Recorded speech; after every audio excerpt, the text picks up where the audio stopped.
Hoje a gente vai continuar vendo a questão dos métodos de pesquisa, os tipos de pesquisa, e vamos entrar no método científico.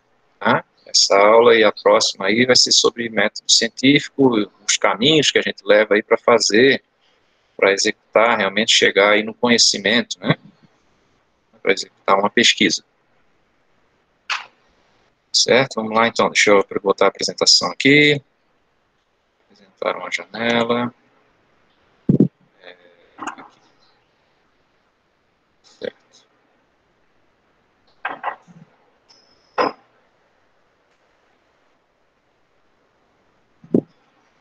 Deixa eu só ajeitar aqui a apresentação, só um momento.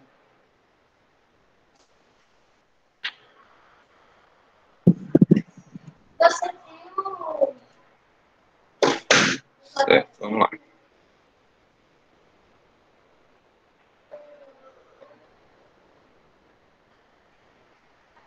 Estão vendo aí a minha tela?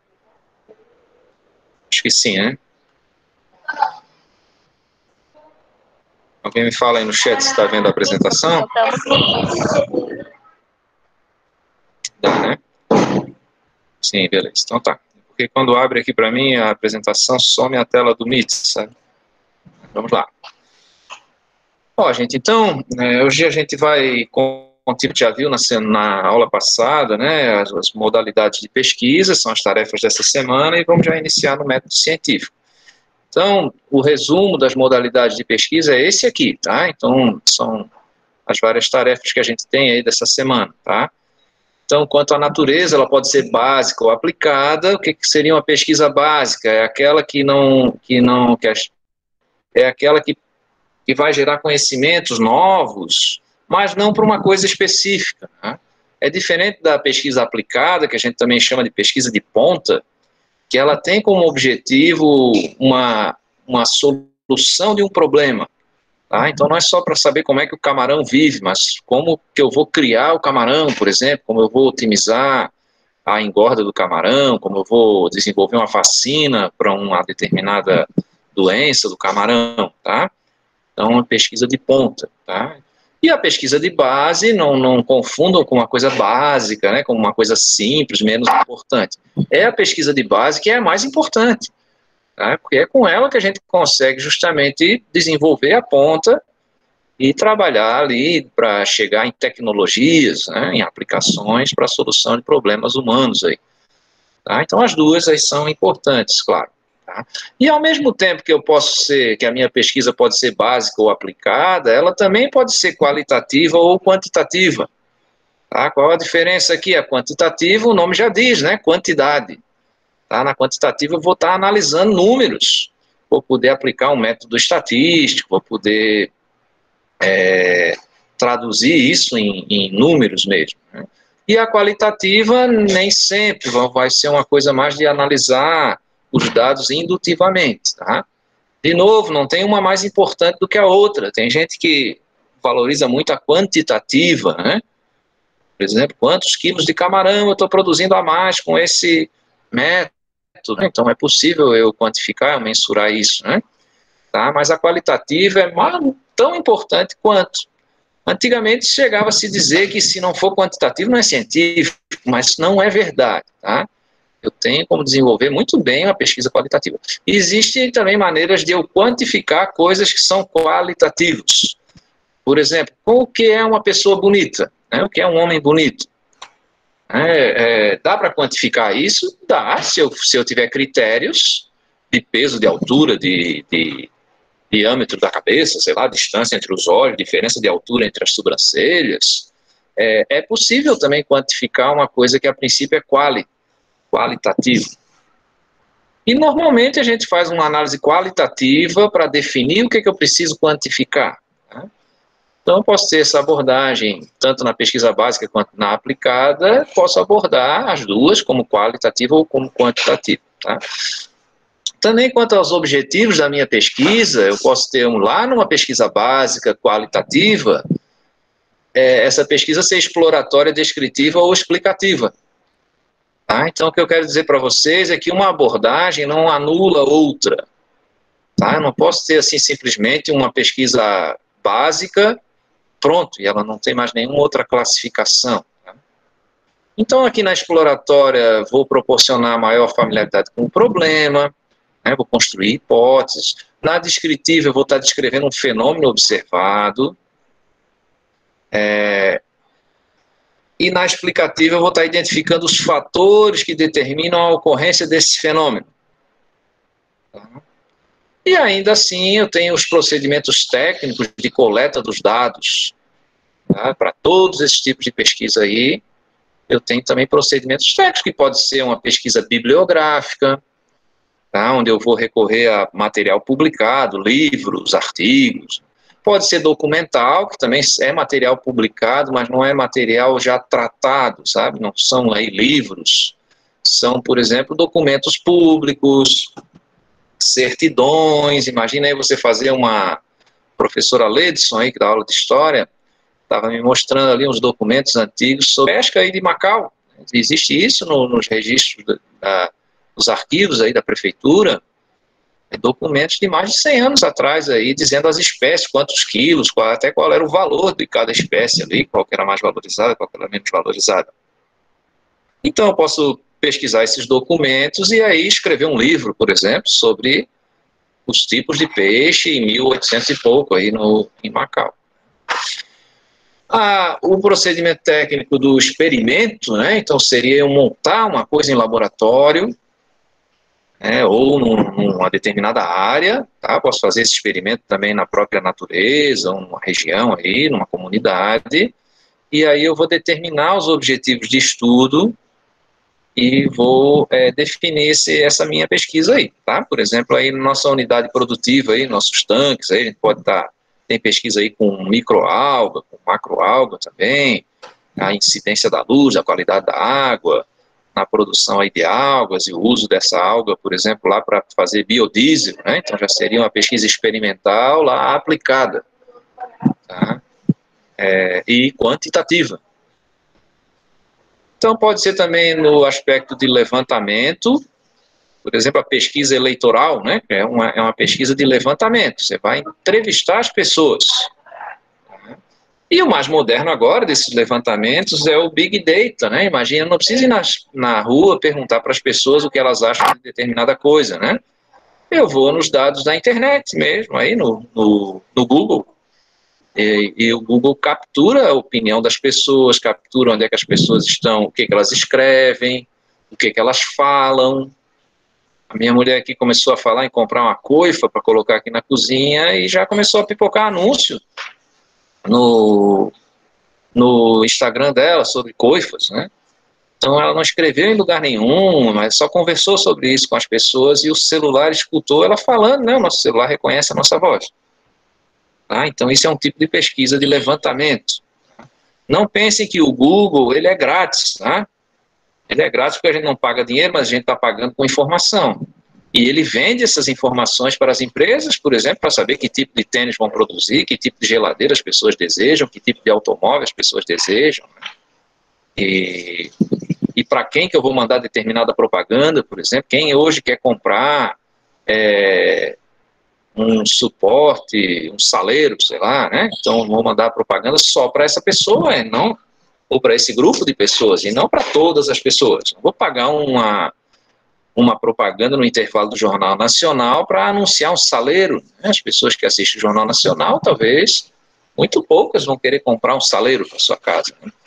Então, esse levantamento nos ajudou. O tradicional, né? Aquela coisa do IBGE. Você ir na rua, conversar com as pessoas, entrevistar, tirar lá uma amostra, né? E outras pesquisas aqui, outra técnica é o estudo de caso. Tá? Então, vou estudar profundamente uma população, uma parte de uma população e aquele fenômeno que eu quero estar detalhando, né? E ainda tem também a pesquisa em ação, pesquisa participante, essas outras que a gente não explorou aqui nessa disciplina, tá? Expo Facto, né? Tá? Então, essa vai ser a tarefa que vocês têm para fazer essa semana lá, vocês classificarem, né? Por isso que eu coloquei lá na resposta, ó, pode marcar mais de uma. Essa questão aqui tem 3 alternativas certas, porque a pesquisa pode ser básica e ao mesmo tempo quantitativa, tá? Ela pode ser bibliográfica e ao mesmo tempo aplicada. Então, isso que eu quero que vocês marquem lá. Voltando aqui para esse diagrama, ó, do conhecimento e as crenças, né?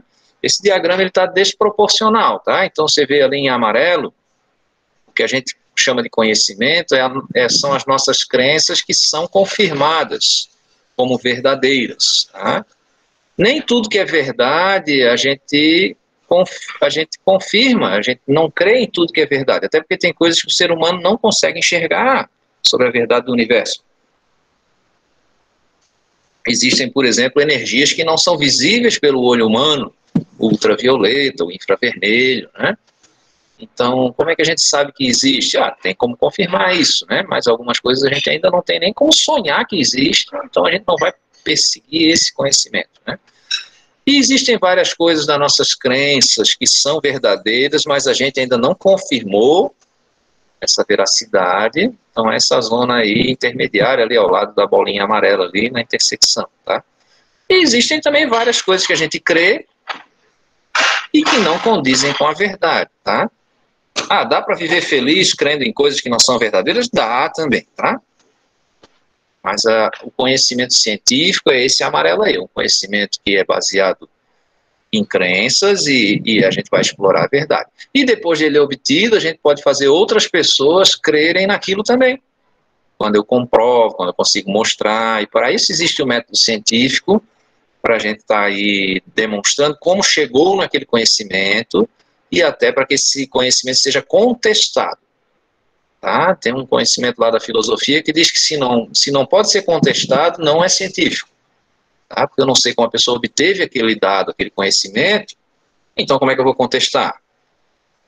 Por exemplo, olha, existe vida em Marte. Tudo bem, mas como é que você sabe? Como é que você obteve essa informação? Eu mandei uma sonda para Marte, trouxe uma amostra de água lá, vi aqui no laboratório que tem uma bactéria lá. Tá? Então, beleza, foi comprovado cientificamente, né? Se não, pode ser só uma falácia, né? Uma coisa que eu defendo que exista, eu tenho uma crença que exista, mas talvez não exista. Certo? Aqui tem um vídeo de vacina, está muito na moda agora, a gente está contestando, né, as vacinas, será que realmente são eficazes? Será que essa vacina não vai causar outra doença? Será que essa vacina não vai piorar a questão, a humanidade, né? E, claro, para chegar no conhecimento, além daqueles métodos, além daqueles tipos de pesquisa, eu tenho que ter um método. Tem que ter um método que a gente chama de método científico. E não é único, tá? A gente tem pelo menos 3 grandes grupos aqui de métodos científicos. Tá? Já vou adiantar para vocês que o mais aceito é o hipotético dedutivo. A gente vai ver por quê agora. Só um momento, deixa eu só ver aqui a tela do Meet para ver se vocês estão tudo bem aí. Tá tudo bem? Tá todo mundo conseguindo acompanhar? Podemos entrar aqui no método científico? Temos 15 minutos de aula, deixa eu tomar uma aguinha. Falem alguma coisa aí no chat.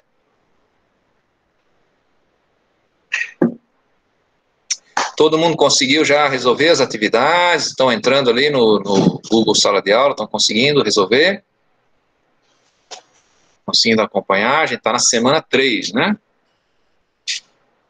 E já vamos iniciar a semana 4, tá? Vocês vão acompanhando ali, se tiver dificuldade, vão me chamando ali no Zap, tá? No privado ou lá no grupo mesmo, tá? Se vocês chamarem no privado, por favor, me digam qual é a turma de vocês, que eu tenho várias turmas e várias disciplinas, tá? Então, não se ofenda aí se você me perguntar no privado e eu perguntar quem é você e tal, que turma você é, porque eu preciso também me situar aqui, tá? Então, qualquer problema que vocês não forem conseguindo resolver, vão já me chamando, de preferência ali no próprio grupo do Zap, porque daí as outras pessoas já vê a mensagem, já ajuda os outros, né? Então, vamos prosseguir aqui para o método científico.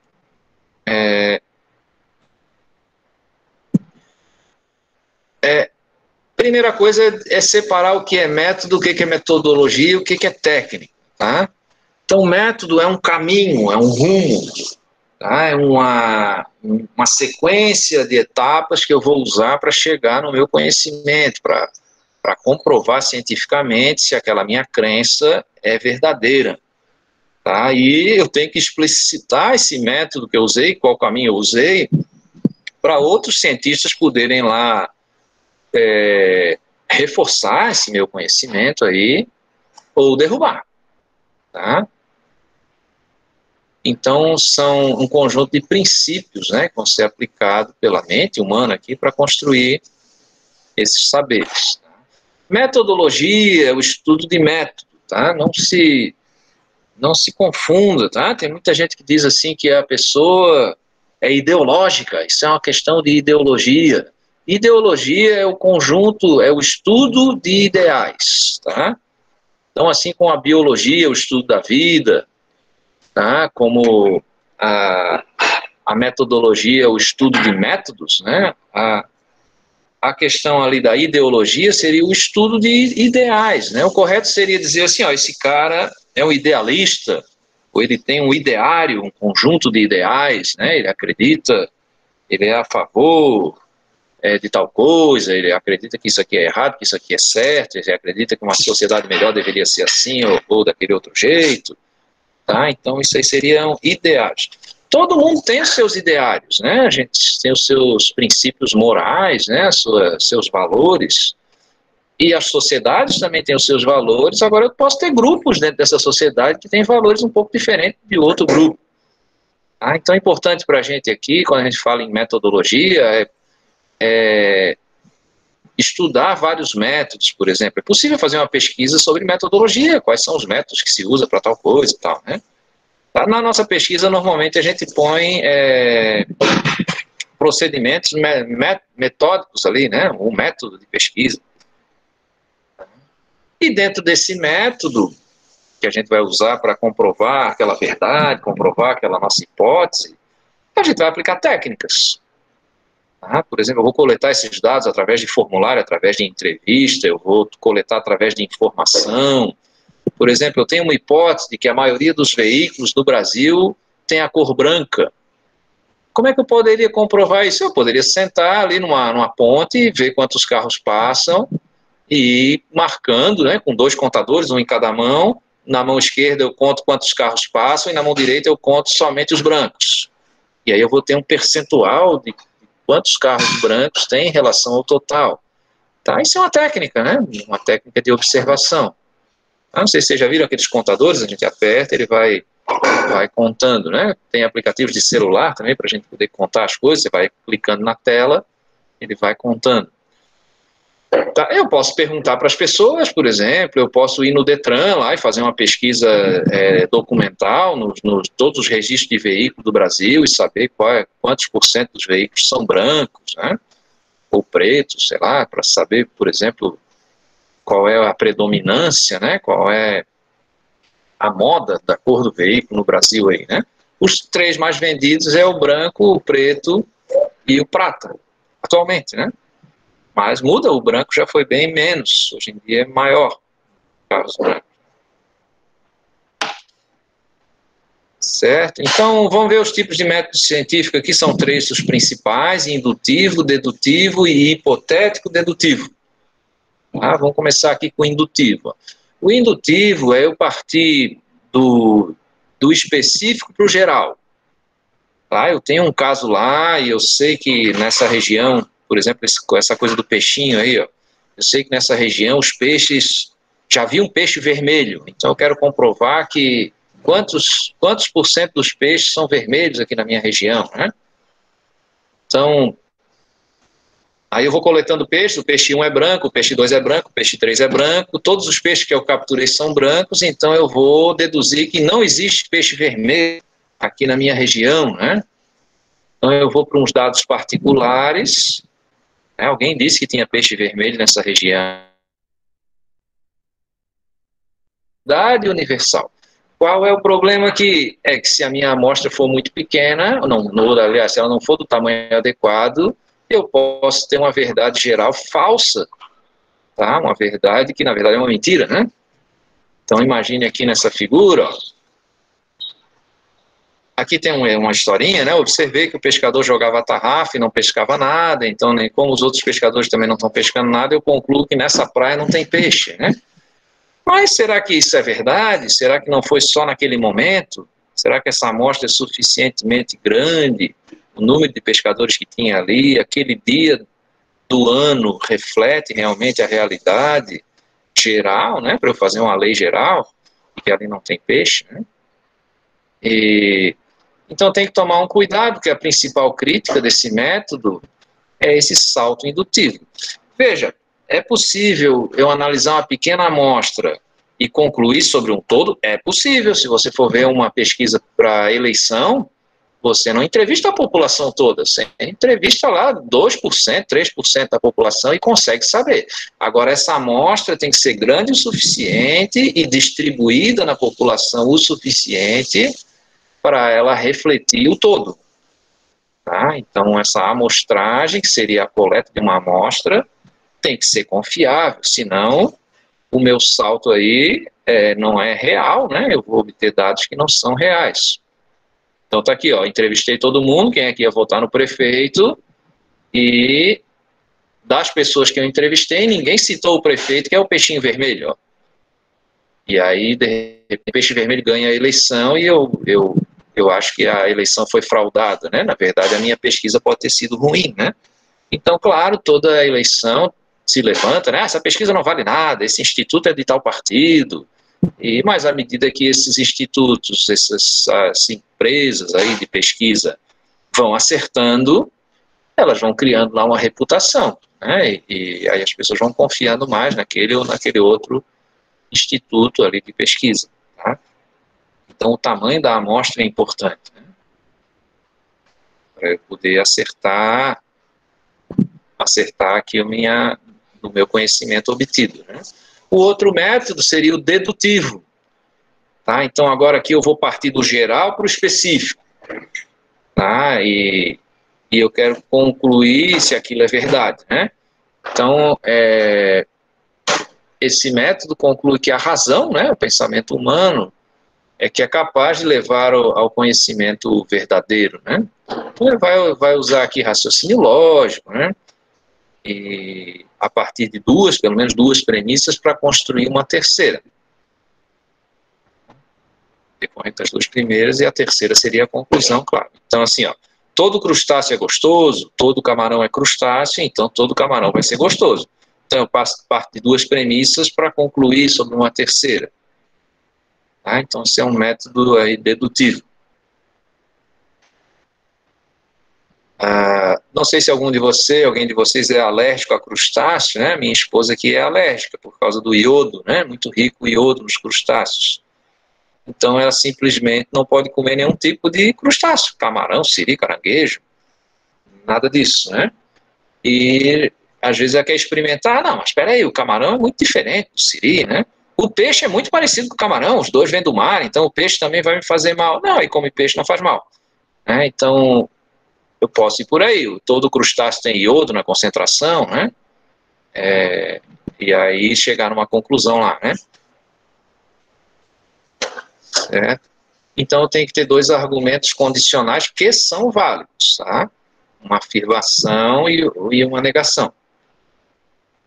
Então, se P é verdadeiro, então Q. Q seria aqui as variáveis, né? Se Joaquim tirar nota inferior a 5, será reprovado. João, né? João tirou 4, então será reprovado. Então, vou usar dois argumentos para concluir com um terceiro. Então, tem aqui dois problemas aqui do dedutivo e do indutivo, né? Então, no dedutivo, se todas as premissas são verdadeiras, a conclusão deve ser verdadeira. E no indutivo, se todas as premissas são verdadeiras, a conclusão é que provavelmente a conclusão será verdadeira, né? Mas não necessariamente verdadeira.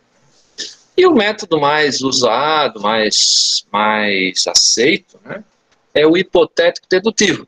Tá? Então, para tentar explicar, são formuladas deduções, suposições e hipóteses. Você vai fazer uma pergunta da pesquisa.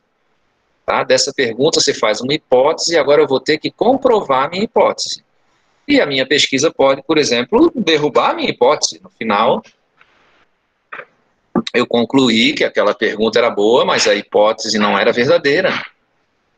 Tá? A gente está vendo agora várias coisas aí para a doença aí da Covid-19 e tal, né? E algumas hipóteses se comprovam, outras não. E essas coisas não são aí instantâneas, né? Demora, a pesquisa demora, né?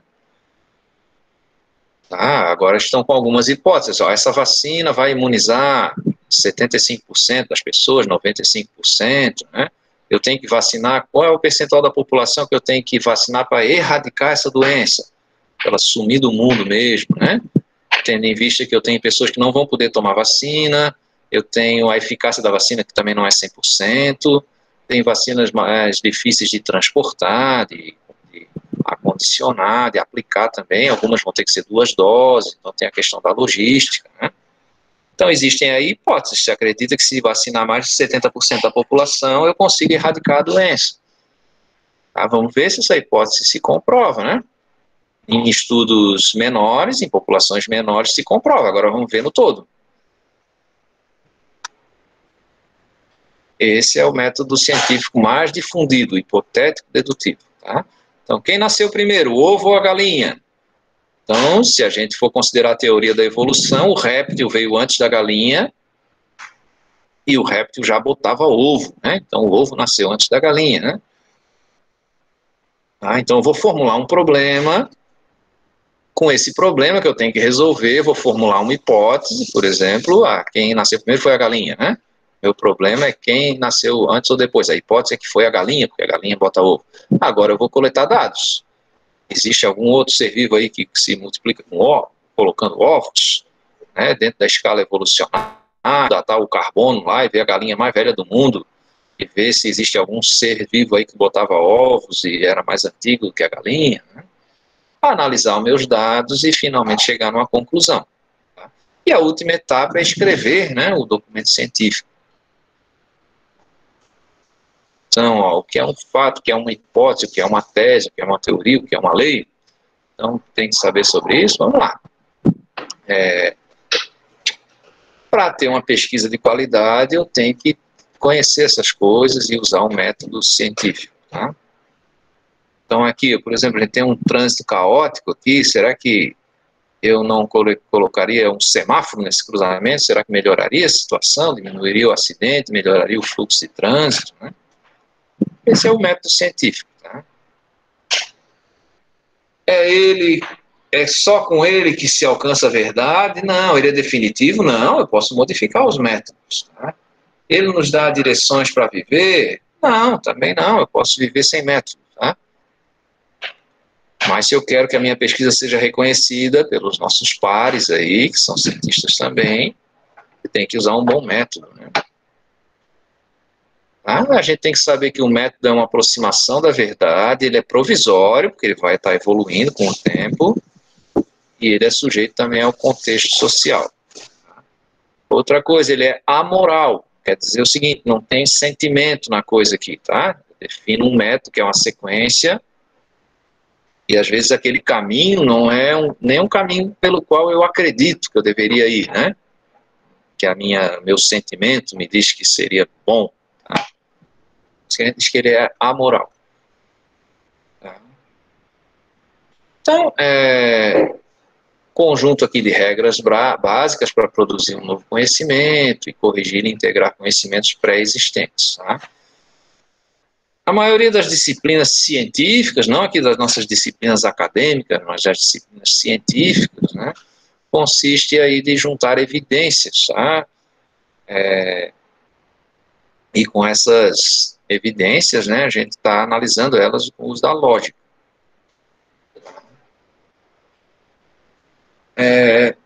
Então, eu vou estar formulando perguntas para serem respondidas através de observação ou experimentação.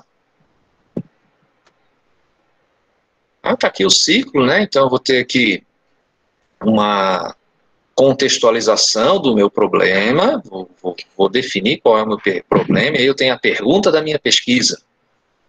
Eu estou fazendo aí um projeto de pesquisa sobre os resíduos aqui, químicos aqui do IF, né? Então, eu tenho lá uma pergunta, ó. Qual é o produto, o resíduo de maior volume gerado pelo IFRN, que eu queria pesquisar esse? Não todos, mas pesquisar esse, né? Qual é? Eu tenho uma hipótese, que são as soluções salinas. Tá? Eu entendo que uma das aulas que mais se faz aí é trabalhar com ácido e base, né? E vai gerar um maior volume, né? Então, agora eu vou fazer uma previsão, né, de que eu vou conseguir obter isso, né? Como é que eu vou conseguir obter isso? Qual método eu vou usar? Eu vou visitar os laboratórios do IFRN, entrevistar as pessoas, mensurar lá os resíduos que são gerados, identificar os produtos que são utilizados e os resíduos que eles geram, né? E no final eu vou ter alguns resultados lá, quantos litros de solução salina são gerados por semestre, e aí vou interpretar os resultados e chegar a uma conclusão. A minha pesquisa aqui, ela quer ser uma pesquisa de ponta, né? Ela quer chegar numa solução, não só caracterizar quantos litros de solução salina são gerados, não, eu quero saber o que fazer com isso para não jogar no lixo, né? Se dá para reduzir isso, se dá para transformar isso em outra aula, reutilizar, né? Como faria, né? Para trabalhar isso, que tipo de equipamentos eu precisaria, como é que são os planos de ensino aí, dos cursos aí do IF, se a gente poderia alterar esses planos de ensino para aproveitar melhor esses materiais, diminuir o resíduo, né? Tá? E, no final das contas, eu vou escrever um documento, nesse caso é uma dissertação de mestrado, se eu for aceito, né? Se o meu projeto for aceito. Tá? Então, começo aqui me planejando, eu tenho que saber o que eu quero, fazer um projeto dessa pesquisa, né? Qual é o meu referencial teórico, onde que eu quero chegar, qual é o problema, qual é a minha hipótese, um cronograma de ação, né? E esse planejamento começa por uma revisão de bibliografia, eu tenho que ler os outros autores que já tentaram analisar esse problema, para poder dar uma luz aqui para o meu caminho também, para da minha pesquisa. Tá? Então, primeiro a pergunta, depois a hipótese, aí sim a previsão. Disso aí vai resultar o objetivo da minha pesquisa, aquela coisa do objetivo geral e o objetivo específico, né? Os objetivos específicos e o objetivo geral. Tá? Então, faço uma pergunta, uma hipótese. Normalmente a gente escreve isso na introdução do trabalho, né? Do projeto da pesquisa, né? O que vai motivar esse meu estudo, né? E claro que é muito adequado você tentar fazer um projeto de pesquisa que um orientador, nesse caso aí do mestrado, né? Um orientador queira estudar. Tá? Deixa eu olhar aqui no chat como é que vocês estão aí, se tem alguma pergunta. Certo, vamos lá. Já temos mais 10 minutinhos. Estou aqui. Então, a pergunta é a questão que eu espero a solução, né? Então, essas perguntas têm que ser bem claras e bem objetivas, né? Então, perguntas ruins são aquelas perguntas prolixas, né? Eu faço uma pergunta que não é clara, né? Não diz até onde eu quero chegar, o que eu quero obter. Né? Então, as perguntas científicas são sempre simples, objetivas e respondível. Não na hora, né? Eu vou ter que fazer a pesquisa para responder, mas ela é respondível. Então, eu tenho que ter um fato, uma coisa que seja real, conhecer esse fato, né? Eu não estou querendo fazer essa pesquisa com resíduo químico aí só porque eu sonhei com isso, não, é porque eu conheço esse problema, é um problema que tem a ver também com a minha área de segurança do trabalho, né? Então eu vejo que isso ali era uma coisa que mereceria ser estudada. Então tá aqui os passos aí, os tentilhões do Darwin, né, que iluminou ele para fazer a teoria da evolução. Então ele viu várias espécies ramificadas aqui e foi concluindo que esses pássaros aí tiveram que adaptar o seu bico ali em função da região, dos hábitos alimentares ali, das dificuldades, né, da competição. Isso vai bifurcando as espécies. Né? Então tem que estar lendo os trabalhos teóricos, meu referencial teórico, né? Descobrir onde é que estão as lacunas, as coisas que ainda não têm conhecimento bem estabelecido, e quais delas é mais promissora para eu poder estudar. Aí vou definir o problema, formular esse problema, As perguntas com essas palavras como, quais, quantos, né? São respondíveis por meio de indagação. Então, o meu método científico, gente, seria esse caminho aí, e é esse que a gente vai usar, é esse que é usado no meio acadêmico, aquele terceiro método científico lá, vamos voltar nele. Aqui, peraí, antes da pergunta, que é o mais aceito, né? Então, eu preciso fazer uma hipótese e fazer uma hipótese, né? E aí traçar objetivos para chegar naquela pergunta lá e comprovar ou derrubar essa hipótese. Deixa eu fechar aqui. Deixa eu voltar aqui para o Meet. Ok. Gente, todo mundo assinou a lista de frequência? Tá aí o formulário aí no chat, tá? Deixa eu ver como está a minha imagem aqui. Estamos com 16 pessoas. Deixa eu só dar uma checada ali, se todo mundo assinou. Bem. Ó, só tem 9 respostas aí no formulário de frequência. Vamos lá responder. Clica aí no chat para responder a frequência. A gente tem 16 pessoas, eu quero 16 linhas aqui na minha planilha. Ó. Quem assinou? Yarley, José, o Emerson, Deise, Maria Lauane, Maria Eduarda, Ludmila, Josiane, Laura e Kailane. O resto do povo aí, clica ali, bota o seu nome. Coloca o seu nome, clica aí no formulário, para ver se já vai aparecer alguém aqui. Ok, já tem 13. Kailane, Jordânia, Joana, Emily. Quem mais? São 16, então tem que ter 15, está faltando 2 pessoas. Quem não assinou? Yarley, José Emerson, Deise, Maria Lauane, Maria Eduarda, Ludmila, Joseane, Laura, Kailane, Jordânia, Joana, Emily. Quem está faltando assinar? Assine agora o cálice para sempre. Vamos lá. Alguém tem alguma pergunta? Converse aí com o professor. Abra aí o microfone sobre as atividades. Estão com dificuldade? Vamos lá.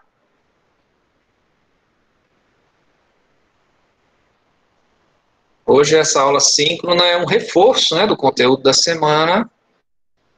Tá? E a partir de hoje já, no fim de semana, já começa a postar aí as atividades da semana que vem, tá? Vocês já irem fazendo aí, assistindo um novo vídeo e fazendo as novas atividades, tá? A gente tá na semana 3, se lembra que são 6 semanas, tá? Alguém já me perguntou ali, professor, até quando que é esse prazo? Eu fico com o diário até o dia 17, tá? Então eu não vou travar as atividades não, tá? Só que eu tenho um prazo para entregar a etapa 1, que são as 3 primeiras semanas. Então eu entrego, mas aí eu peço a posse de volta do diário e consigo enxertar também quem se atrasar. Agora não deixe para fazer tudo no final, porque não dá para fazer, viu? Da outra turma a gente teve algumas reprovações porque a pessoa simplesmente desistiu. Viu que não ia conseguir mesmo resolver, né? E é muito ruim isso, pô, não é? A gente tem que aproveitar essa oportunidade agora também do ensino remoto aí, da gente poder fazer em qualquer horário, de a gente poder assistir a aula gravada, se a gente não pôde assistir ao vivo. Tá? Eu vou parar aqui a gravação e vou postar essa nossa aula aqui também aí no Google Sala de Aula, tá?